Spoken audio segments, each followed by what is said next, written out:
All right, thank you everyone for joining today's webinar on integrated risk management for government contractors. We're going to be covering NIST 800-171 revision 2 publication, as well as the new DoD CMMC requirements. And I just wanted to start off today's webinar with a quote from Major General Murphy stating that if you don't protect your data, you lose your business with the DoD. Very aptly put. So let's get started. Today's presenters are myself, Sejenya O'Neill. I am been in cybersecurity for the past 10 years. I've worked for a variety of different product and solution companies, ones that have software solutions as well as MSSPs that provide managed security services. And joining me today is also Pat Smaldor and Matt Fish, who will introduce themselves in a few minutes. So with that said, I wanted to let you know you can send any questions that you have in the chat, and we will take questions at the end of the webinar. So with that said, let's get started on talking a little bit about NIST risk management framework. It is pretty complex. There's a lot of different publications that make up the overall NIST framework. But I wanted to dive a little bit deep into a few of them specifically. So the ones that are really important and that relate to controlled unclassified information are FIPS 199, FIPS 200, NIST 853 and 860. And all federal agencies must comply with these regulations to, in terms of meeting CUI requirements, protecting CUI data. Contractors, on the other hand, have to comply with the new DoD CMMC requirements, the cybersecurity maturity model certification, and NIST 800-171 revision 2. And those are the two that we're actually going to go into a little bit deeper dive in today's webinar. So let's start with NIST 171 revision 2. Revision 2 came out in February of this year.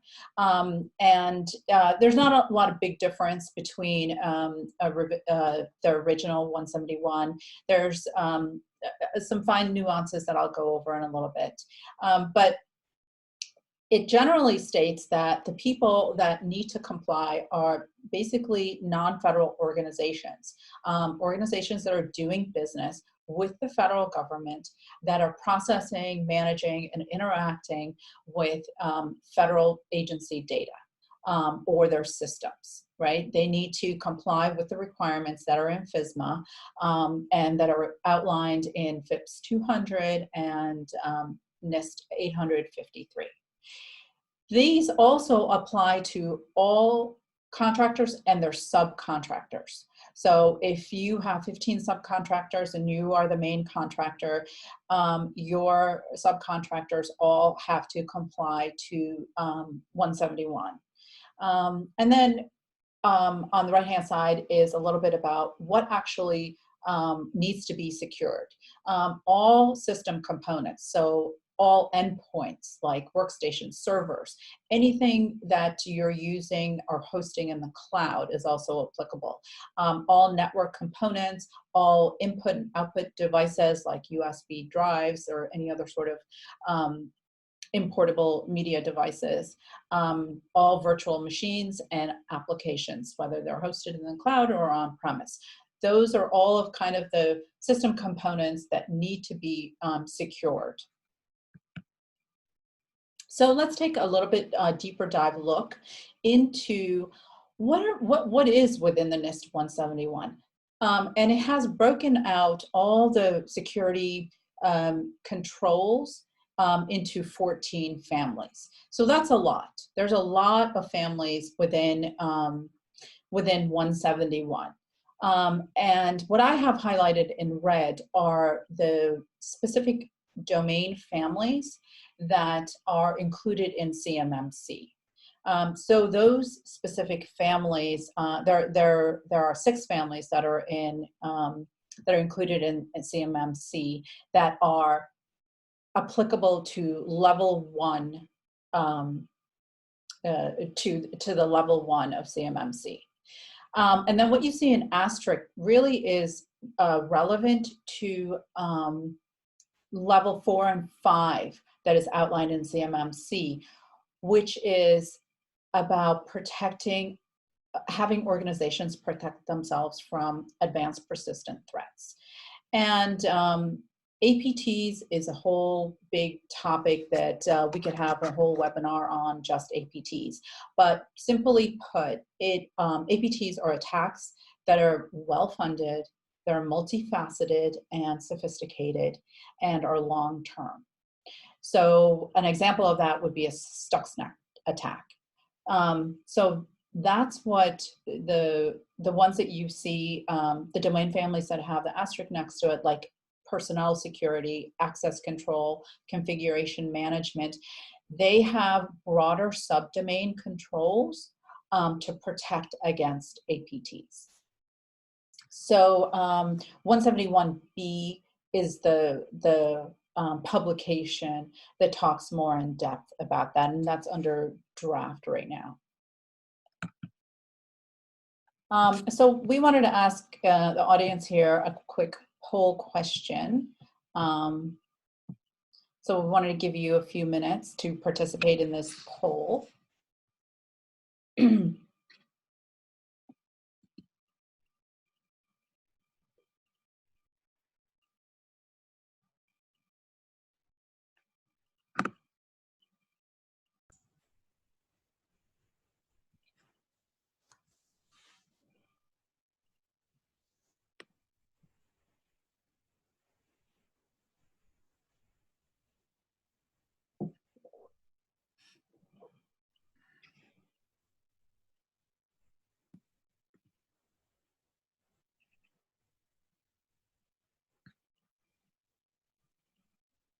I'm just going to give it a few more seconds and then we'll wrap up the poll. And thank you guys so much for answering the poll.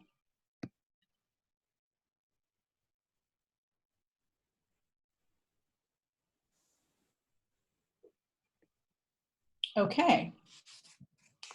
So it looks like we have 20% of our audience that have achieved all of the compliance requirements within 171 and 50% of the audience that have not. So with that said, I am going to hand it over to my colleague, Patrick Smaldorf, who's going to dive a little bit deeper into the CMMC requirements and take you through a little bit more in depth of the different phases. Pat, why don't you go ahead and introduce yourself? Hello, everyone. I'm Patrick Smaldorf. I've worked for the 3 largest government agencies, the Department of Defense, the Department of Veterans Affairs, and the Department of Homeland Security, and I'm a retired GS-15. Back in the 90s, I worked on developing a complex Army computer software modernization project, which is now the Global Command and Control Systems Army. I have previously written RFPs, SOWs for the fixed price contract, which later became a cost plus award fee contract. I'm excited to discuss how contracts will be impacted by the CMMC requirements. So let's dive into it. There used to be a paradigm a long time ago called cost, schedule, and performance. Well, as you all probably know, that's changed to cost, schedule, performance, and now cybersecurity. As you move across the timeline going from left to right, beginning in 2017 with NIST 800-171 contractors must meet minimum standards, to now in early 2020, new cybersecurity standards have been released via the Cybersecurity Maturity Certification. And it's incorporating parts of NIST 800-171 R2 and NIST 800-171B, which is in draft. Into one unified standard for cybersecurity. Over the contracts and requests for information implications. In late 2020, DoD contractors will meet CMMC requirements and certified to bid on requests for proposals. Next slide, please.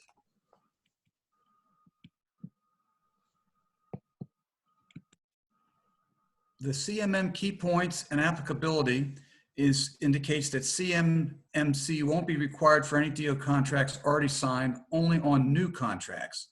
Over the next 5 years, as old pre-CMMC contracts are completed and new CMMC mandating ones are issued, all contracts will move into the new system.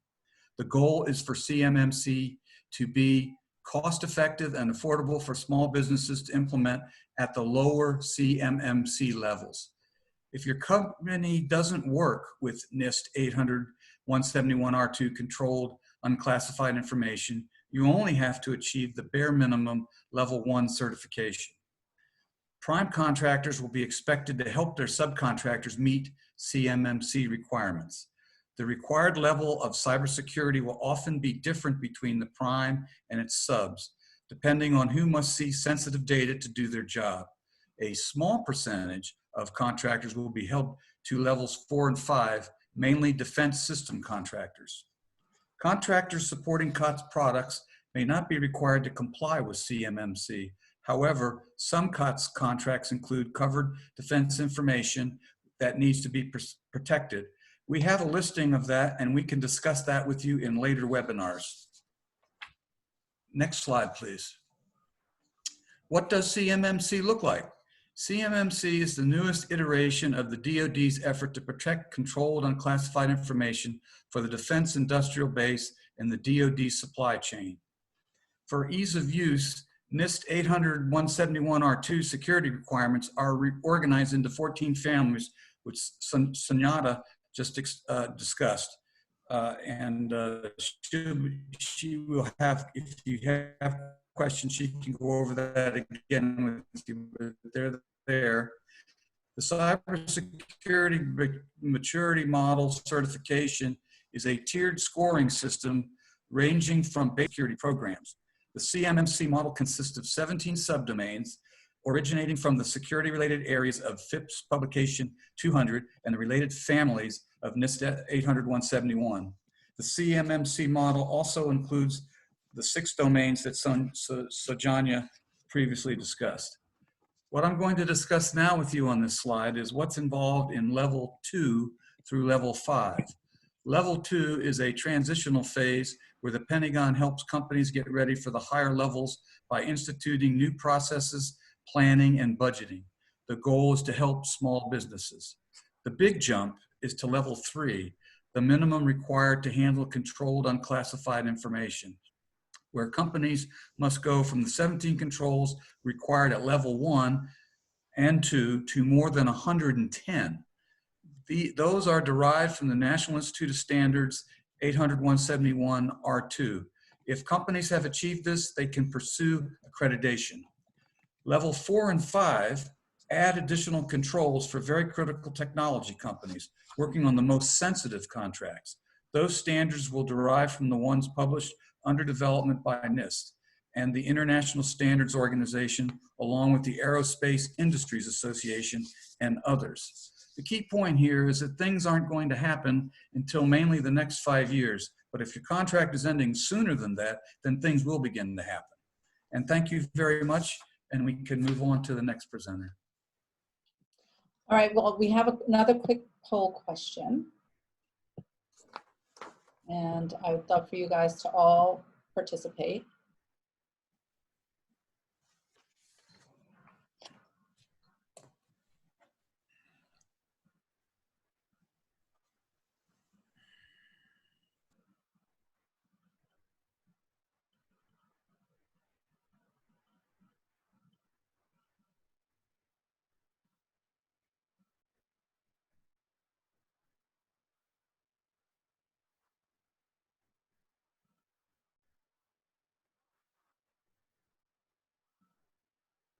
Just give it a few more seconds here.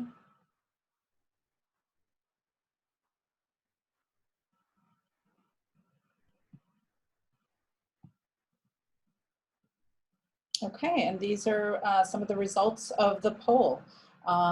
Many of you are just learning about it, and that makes sense. It is a new, requirement that has just come out. Okay. So NIST does a great job in telling you what are all the different security things that you need to do. What they really haven't done, though, is help you understand the complexity of all of those 14 domains that they list, as well its priority or criticality, right? In what kind of order should you be doing these things in, and how difficult and how complex, and what are the resources that you might need. So we as a team took it upon ourselves to kind of map out all of those 14 domain families in 171 to kind of illustrate the complexity and priority of them.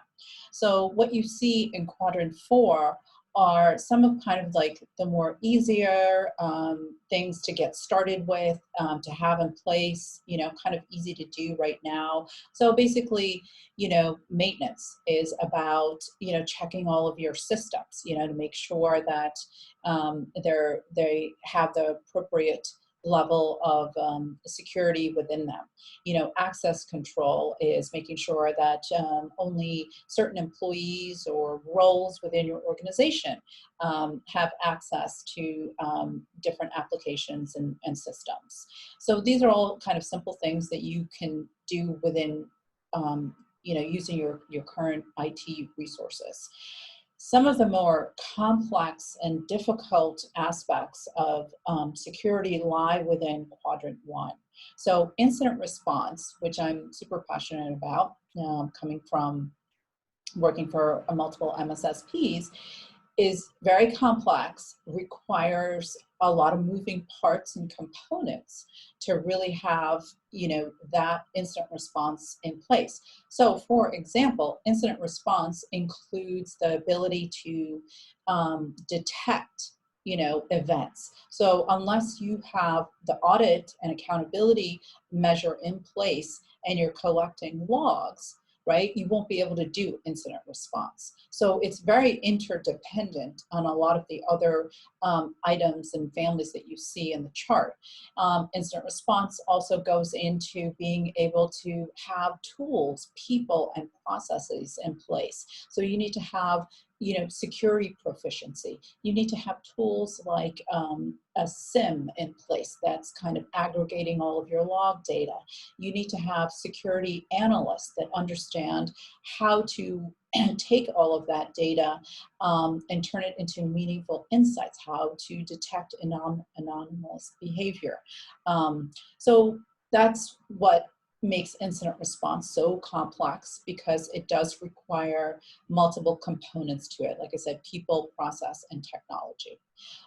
So I'm not going to dive too deep into all of these. Matt is going to cover, he's going to do a little bit deeper dive into a few of these to kind of give you guys illustrative examples of what it's going to take to get level 3 compliant. So Matt, I'll let you introduce yourself. And Sure. Hi, I'm Matt Fish, founder and CEO of Fort Mesa. We make a cyber risk management platform. It includes security operations, and it's built to help businesses and their service providers secure their systems. Now, before I start digging into CMMC, I'd like to let everyone know that the DoD is moving very quickly, much faster than they did on previous standards, but they have not yet accredited any certifiers. They're still working on that. And until they do, we are assisting organizations with pre-assessments. And that's all anyone can do at this stage. If you are already doing any type of formalized cyber risk management, you already comply with some level of CMMC, even if it's just level 1, although you will need to be certified to demonstrate that. And over the next few minutes, I'm going to give you an idea of what should be expected at levels 1 through 5 to understand what type of resourcing is required and maybe how far you are from those levels currently. You know, at each of these levels, controls are added to augment what's already there, but it does not replace the requirements of lower levels. And as they exist across these 17 domain or competency areas, I want to show you what some of those competency areas look like. So on this slide, I've broken down access control, one of the larger groups, and showed you how the requirements distribute across the levels. At the lowest level, level 1, there's only 4 basic requirements, and then you have 10 additional requirements at level 2, and so on. Let's dig a little bit closer into access control and see what's inside. So here's the example domain that I want to start with, access controls, and they collectively answer the following questions. Which people can access systems? How can a person access systems? Where can they access systems? And of course, how can the data flow around those systems? Each of these CMMC levels allow the contracting organization to answer those leading questions with increasing maturity. And I'm not going to go over all of these, but I do want to dig into a few of these requirements so you can get a deeper understanding of how those requirements are augmented or improved over the levels. So John, your next slide. So here I've highlighted a few of the requirements. These are frequently mismanaged or de-emphasized by organizations of all sizes. At level 1, the basic entry level asked of all contractors. And remember, these requirements are not in NIST 800-171 standards, but they are required of, even if you're not doing NIST 800-171, they're required in federal acquisition regulations. So what FAR says is that these two basic requirements I've highlighted, limiting internet access is extremely important. So what this means is individual use cases of internet access. So if you're allowing internet access, you have to define why you're allowing it, for what job, and how it's being used. This means that you don't just open up access to the full internet. There's a lot of attention on software that can stop phishing attacks or can train people to recognize phishing attacks. But if you do have access to the internet blocked at large, those types of attacks are stopped in their tracks because you can't click the link. That's required of level 1, even if you do not process CUI. Now, a second one at this level, limitation on what data is publicly available. I'm sure you guys have all heard of lots of high-profile breaches over the last few years. Many of them are as a result of a missed competency in this area. So Booz Allen, Dow Jones, Verizon, the Pentagon, last year's Capital One breach. These were all the result of data that was just lying around in the public. No password, no encryption for anyone to find. FAR says that's not okay. And the DoD is not even going to give you a level 1 standard if you can't demonstrate some competency there. At level 2, mandatory screen locks, least privilege account permissions, and dedicated admin accounts are required. These restrictions, even very security conscious engineers, administrators typically resist. Recently, a technologist I work with, we were working on a security plan. So this customer stakeholder was also a software developer. And despite our work, which included lots of security training and planning, the developer was convinced by a potential customer to execute some attack code. They were working on a customization. They thought that they needed to install a tool, and it allowed compromise of their local development machine. Now, because this developer had admin level credentials, instead of using a separate admin account, all of their customer systems were at risk. Now, the reason I wanted to go over that is just to explain that these controls that the DoD have selected, these requirements, they're selected to block very specific known attacks. Okay, they're not arbitrary, and you should be considering some level of compliance. At the higher level, let's look at a few other examples. So in audit, there's no requirements at level 1. Starting at level 2, all organizations should be reviewing system audit logs. At level 3, organizations need to not only be reviewing their system logs, but they also need to be performing analysis and reporting on those logs. So this is a formalized effort. It's something that takes a lot of work to put in place. At level 4, the level's raised again. The DoD is now asking for automation of their analysis efforts and some human process and procedure of that analysis. All of these requirements depend on some type of SIM. So you need to be collecting these logs centrally. You need to be processing them. And additionally, it does imply some type of internal dedicated competency in a SOC or some type of contracted managed SOC. It is not realistic that you are going to be reviewing logs and analyzing them and reporting on them without a team in place to do that. A piece of software cannot do that all by itself. Next, let's look at incident response. So again, all organizations above level 1 are required to establish an incident response capability. So at level 2, they need to be able to detect and report events, and they need to be able to analyze and triage them. And there need to be standard operating procedures in place for what to do about those events. And if there's an incident, root cause analysis needs to be performed. So that's an intermediary step up at level 3, and this is the level that's going to be required if you process CUI.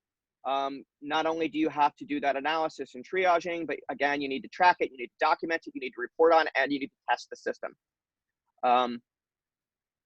These are augmented again at level 4, where operations now need to be modeled on, they need to be based on modeled threats. So you need to be looking at what are the threats to the organization, what do the threat actors look like, and you need to base your incident response around that. Now, they're also going to need a 24/7 SOC at level 4. That 24-hour requirement is not necessarily as bad as it sounds. Certainly, if you are contracting with an outside managed SOC, they already have 24/7 operations. If you tried to build that up internally, that would be several additional call rotations.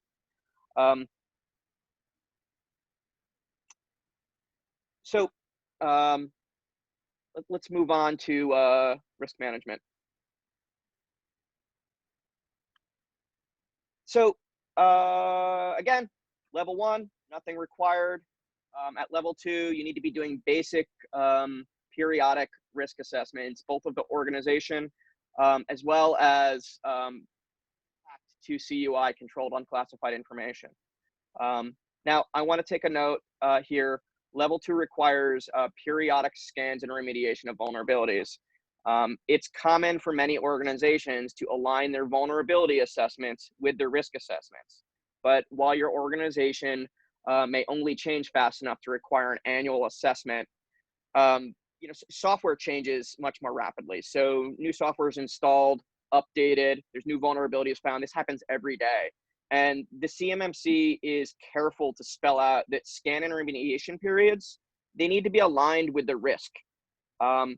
What this means is that if you're not performing daily or weekly scans, I like to see daily, then you're leaving huge unmanaged windows of risk. You could be going for months without knowing you have a vulnerability if you're aligning this with your risk assessments. And the DoD indicates this should not be the case. So expect to see some attention there if you're seeking certification. 3 improves on level 2. Again, this is the level that's going to be required if you process, store, transport CUI. You're going to need additional risk management practices. Your assessments now need to include measurements of your risk. You need to prioritize your risk. And after you've done your risk assessment, you need to make sure you have a plan for remediating those risks or managing those risks. At level 4, and this is sort of in line with those incident response requirements I just went over, periodic threat modeling is required. When you do this threat modeling, it can sometimes be attached to your risk assessment. You take that information, you then feed it into your incident response team so they can do their SOPs. You feed it into your systems engineering team so they can design more secure systems. And of course, your security engineering team needs that information as well. Also at level 4, network level enumerative penetration tests, scans of firewalls. Most of you are familiar with those. Those have been around forever. And at level 5, they're expecting software whitelisting and overall security evaluations. Now, one more example here before I bore you all to sleep. Security assessments. Yep. So I'm sure you're noticing a trend here. No requirements at level 1 on this complex domain. At level 2, you need a documented security architecture. Also required here is periodic control benchmarking, as well as both plans and executed implementations to correct any deficiencies or vulnerabilities you found when you were benchmarking your controls to see if your security is working. So that's at level 2. At level 3, you also need to be doing internal software security assessments. Now, that's a security evaluation of any software that you've developed in-house or purchased as a customized solution. And a scan won't cut it here. You need a real security evaluator. At level 4, you're expected to have both comprehensive security strategies documented, as well as a roadmap on how they evolve over time. You also need, at this level 4, full stack human penetration tests. So again, not automated. That's a small cross section of CMMC across 5 of the 17 domains. As you can see, not much is expected at level 1. Level 3 is what I would consider commercially reasonable, as well as responsible for just about any organization that wants to protect themselves in the current environment. It's also what you'll be required to target, of course, if you're impacted by CUI requirements. Now, before I pass things on, I just want to point out here that many of you indicated that you're already compliant with NIST 800-171. And if you don't remember what NIST 800-171 said, I want to be careful to point out that, as it pointed out the 130 or so controls, what NIST 800-171 said was you don't need to implement all of the controls if your risk assessment says they're not required. CMMC is a little bit different. These requirements are they're required at each level to achieve certification. So they're not based on a risk assessment saying you need this or you don't need that. The DoD has already done their risk assessment. That's why they've assigned you to a target level. And then you have to comply with everything on that level. So Janya's going to now do a quick orientation on IRM.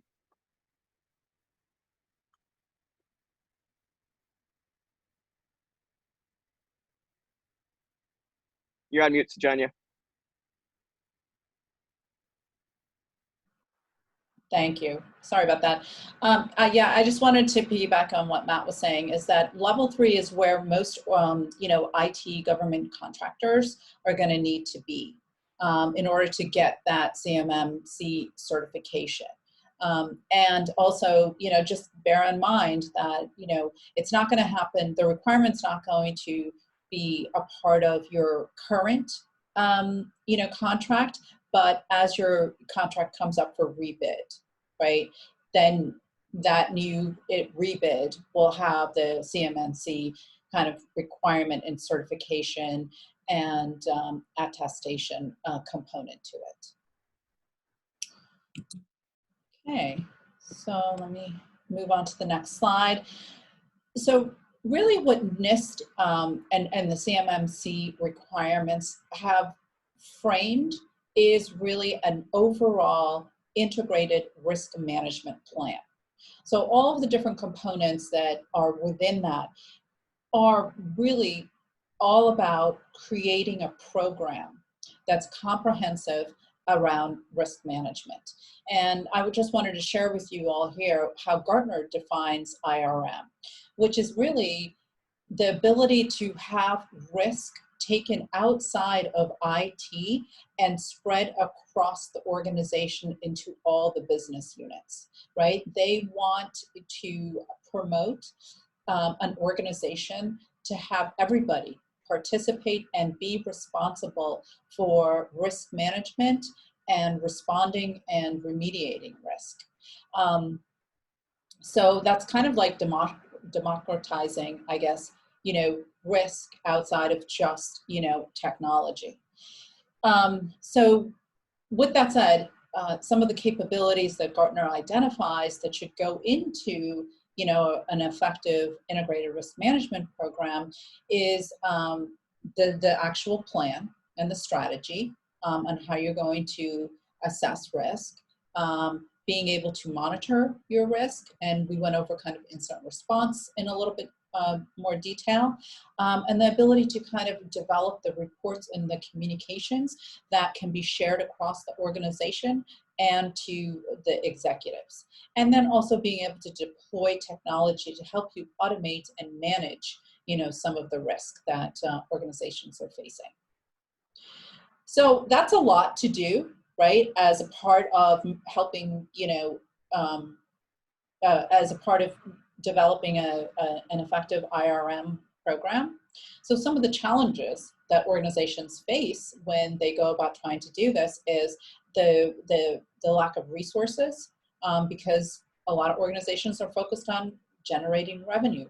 They're focused on managing their own internal day-to-day projects, right? So they lack the resources and the time to really put a holistic program together.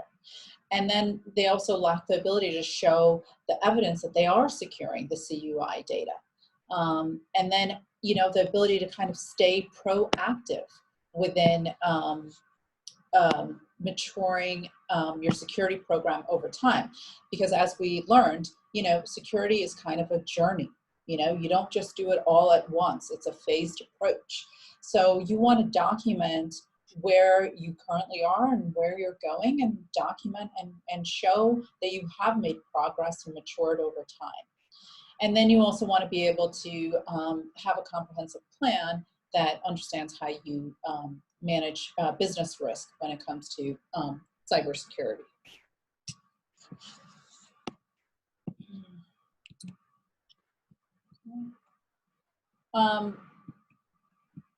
Sorry. So we are here to help you achieve and meet CMMC compliance. So we have 3 different types of service offerings. One Matt kind of mentioned, which was being able to come in right out of the gate and do a compliance pre-assessment. So like where you are currently, and then you can identify your gaps. And then you can, we also offer more of a comprehensive risk management plan. So that includes, what kind of products that you might need, technology that you might need, and it's all kind of right-sized within, the size of your organization as well as your budget. Because CMMC, at its core is about, making it a cost-effective standard for small businesses. An incident response, I can't emphasize enough of the complexity. It goes into standing up an incident response capability. And you might have some of those tools already at your disposal. You might just need help operationalizing it. So for example, if you have, if you're a Microsoft shop, and you are using Azure, you might already have Sentinel. So we can help you kind of operationalize some of the SIM tools, bring in some of the correlations and detections to enable that SIM tool, or maybe you're using another tool like Splunk. So those are all the kind of different capabilities that need to go in to, an incident response capability. And we're here to help you meet, some of those higher level, more complex, but higher priority, security activities. Matt, did you want to add anything else to that? You're on mute.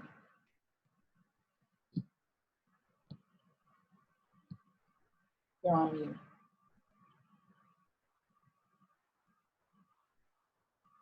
Yeah, that sounds right on for getting people on CMMC compliance. So nothing to add there. Go ahead. Okay.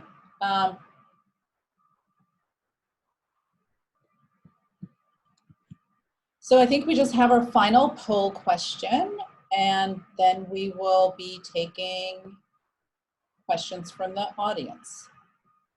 Sure, I'm happy to start with Paul's question. Yeah, I just want to finish up the poll for just a few minutes. Okay.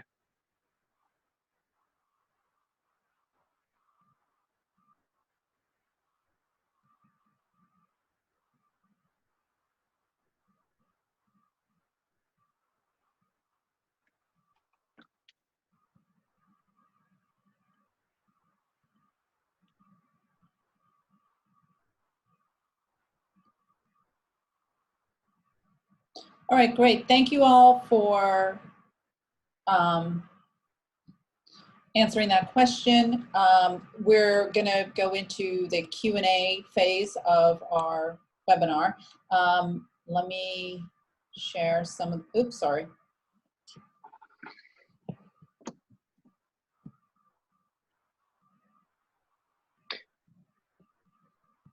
Sorry about Sure. that.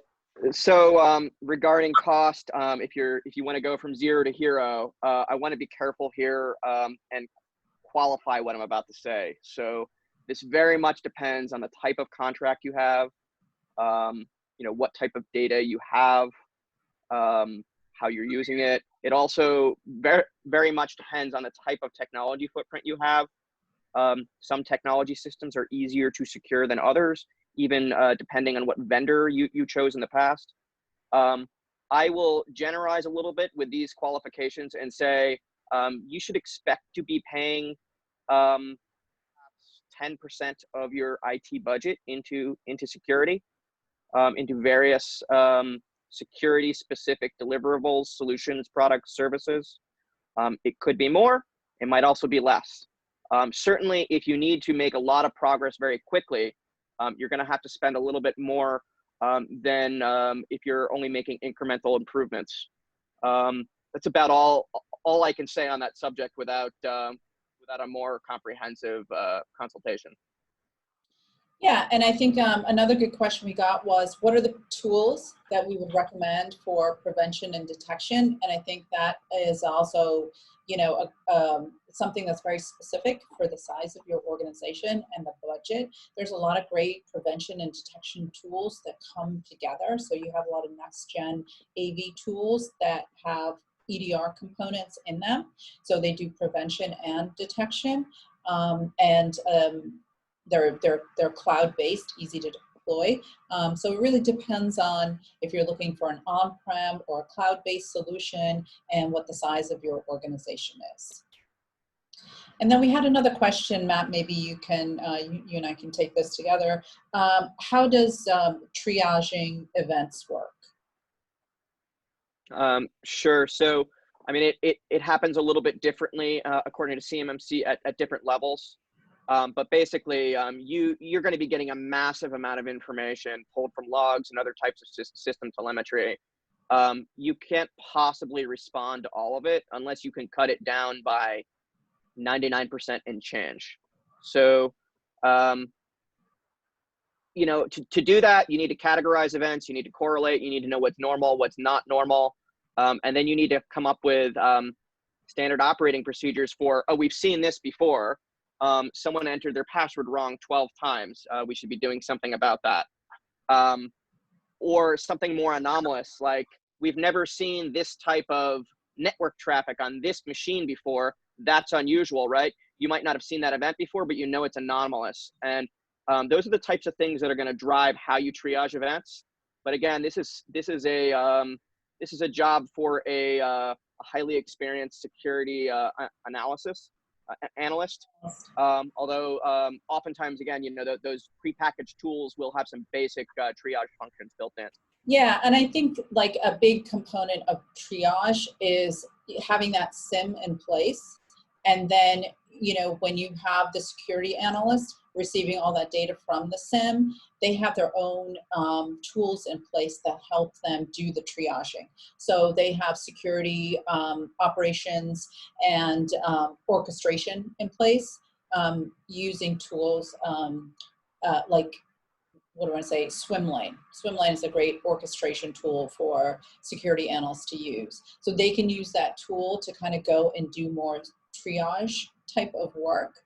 So they'll go, if they get, an alert saying, we suspect, that this malware has been downloaded onto a machine, they can go and get more information through that SOAR workbench that they have set up. So that kind of helps them go and fetch more additional data. Then they can also cross-reference it with threat intelligence, publicly known threats that are out there.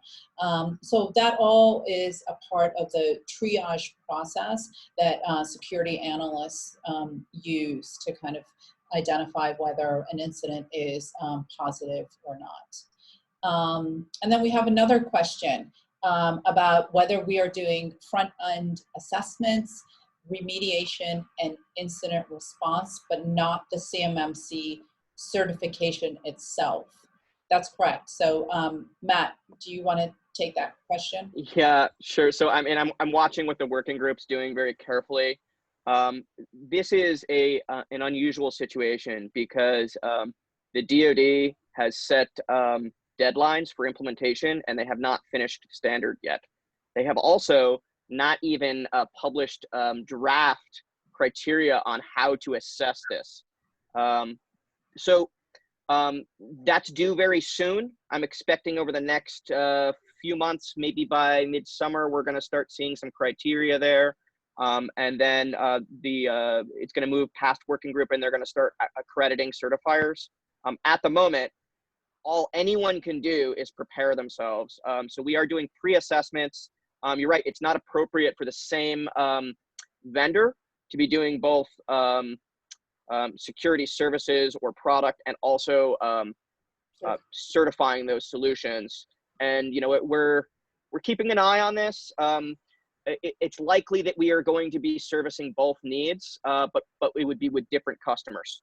But certainly at this stage, we're looking at the requirements, and we're able to do pre-assessments and get you as close as possible to certification, so that when it's time, you can fly right through. All right, that is all the questions that we have for today. Thank you all so much for joining this webinar. We are looking forward to hosting another one that dives deeper into solutions that help you achieve level 2 and 3. It'll be sometime around May 15th. So stay tuned and have a wonderful